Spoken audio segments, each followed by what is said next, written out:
Hello, and welcome back to Mapping Your Tech Monday.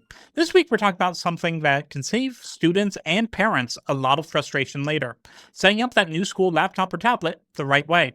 It's tempting to take the new device out of the box, connect it to Wi Fi, sign in, and immediately start using it. And technically, you can do that, but spending a little extra time on the setup now can help prevent lost homework, forgotten passwords, security problems, and those wonderful moments when something stops working 5 minutes before an assignment is due. The first thing to figure out is whether this is your own device or one provided by the school. If the school gave it to you, be careful about changing settings, uninstalling programs, or trying to remove restrictions. Some of those things may be there because the school needs them for security, testing, or classroom software. If it's your own device, you can have more freedom, but you still want to keep things simple. The goal isn't to customize every setting on day one. You want a device that is updated, secure, organized, backed up, and ready when school actually starts. One of the first things I recommend doing with a new laptop or tablet is checking for updates. And that may sound strange. You just bought the thing, how can it already need an update?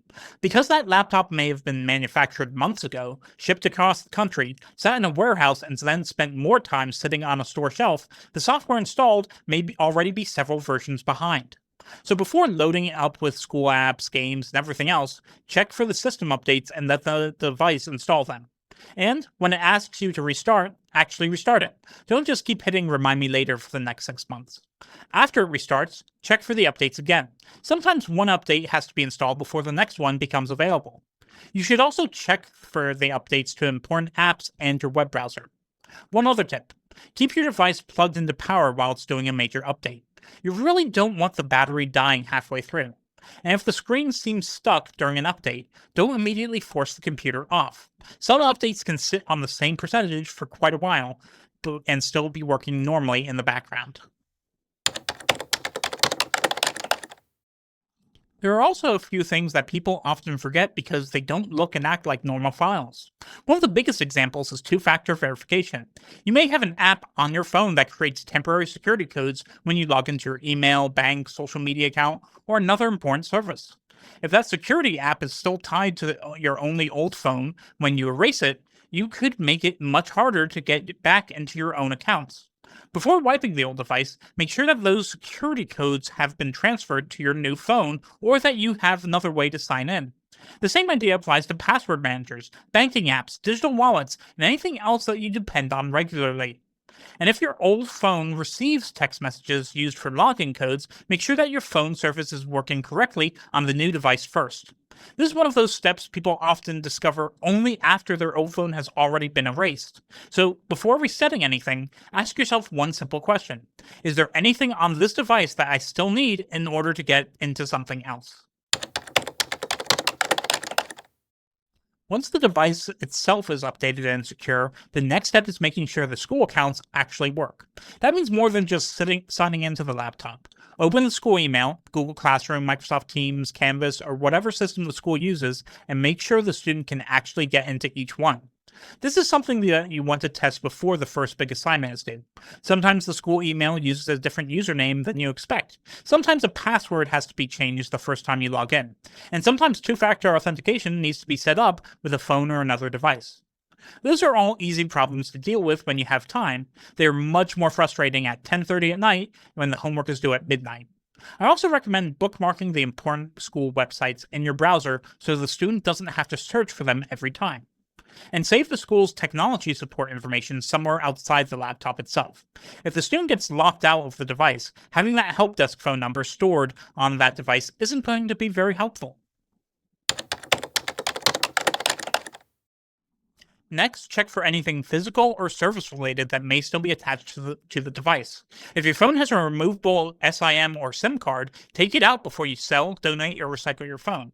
The same goes for micro SD cards or other removable memory cards. These cards can contain photos, documents, downloads, and other personal files that are completely separate from the phone itself. Newer phones may also use something called an eSIM. That is basically a digital version of a SIM card built into the phone. If you're moving to a new phone, make sure that your cellular service is working correctly on the new device before deleting anything from the old one. Also, take a quick look at the case, charger, adapters, or other accessories you plan to include. People sometimes leave memory cards tucked into adapters or forget whether a charger belongs with what device. If you are selling it, be clear about exactly what the buyer is getting so there are no surprises later. This is one of the biggest problems I see with people who aren't very comfortable with computers. They save a file, but they don't really know where it went. So before the school year gets busy, decide where schoolwork is going to be saved. That might be Google Drive, OneDrive, iCloud, or another service provided by the school. The important thing is consistency. You don't want one assignment saved to the desktop, another one buried in downloads, and another inside a school website, and another sitting somewhere in cloud storage under the wrong account. If possible, create a simple folder for the school year and then separate folders for each class. You don't need anything complicated. Also, make sure the cloud service is actually syncing. Seeing a cloud icon doesn't automatically mean every file is being safely uploaded. And try not to use the download folder as a permanent storage. Downloads is basically the junk drawer of your computer. Things can disappear in there very quickly. One more thing. Cloud storage is helpful, but it isn't magic. You still need to know which account you're using and where the file is saved. There are also a few setup steps that are easy to overlook, but that can make a big difference later. First, if the device supports a Find My Device feature, turn it on. Laptops and tablets get left in the classroom, library, cars, and all kinds of other places. It may not guarantee that you'll get your device back, but it gives you a much better chance. Next, check the available storage space. If the device is already close to full, updates may fail and school apps may stop working properly. It's much easier to deal with that before the semester gets busy. You should also test the camera, microphone, speakers, headphones, Wi-Fi, charger, and any stylus the student may need. Don't wait until the first online class to discover the microphone doesn't work. Another useful step is turning off unnecessary notifications. Constant pop-ups from games, shopping apps, social media, and other programs can make it much harder to focus. And if this is a personally owned device, give it a recognizable name. That can make it easier to identify in account settings, cloud services, and family device lists. Finally, label the charger. It sounds simple, but chargers have a way of disappearing at school.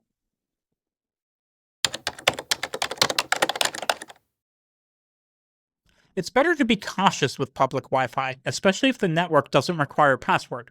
For schoolwork, try to use a trusted home network, the school's Wi-Fi, or a personal hotspot when possible. If she does use public Wi-Fi, avoid entering sensitive information like banking details or important passwords unless absolutely necessary.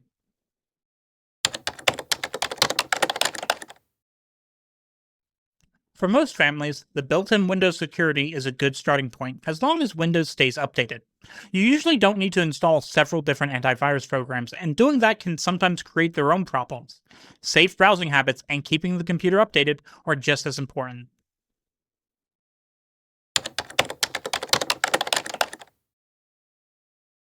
Yes, especially for younger students, as long as you store them somewhere private and secure. A password manager is another option, but even a written list kept safely at home is better than repeatedly using the same easy password for every account.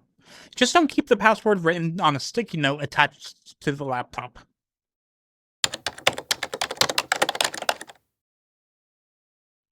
It can be, especially if most schoolwork is stored on Google Drive, OneDrive, or another cloud service. The biggest thing to watch is how many large games, videos, or other programs get installed. Check the free storage occasionally so the computer doesn't unexpectedly run out of room.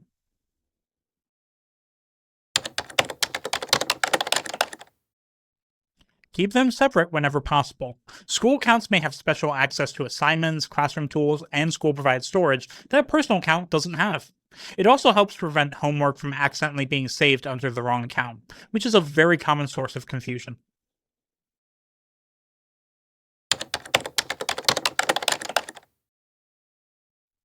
So if you're setting up a laptop or tablet for school, the main goal is pretty simple.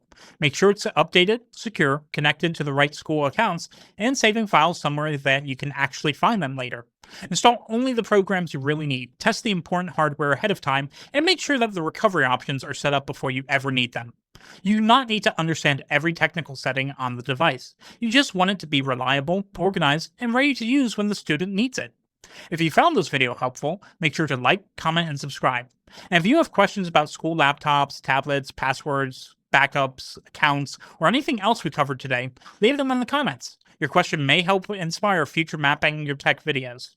And if your business needs help getting online, visit us at 123mapwebsites.com to learn more.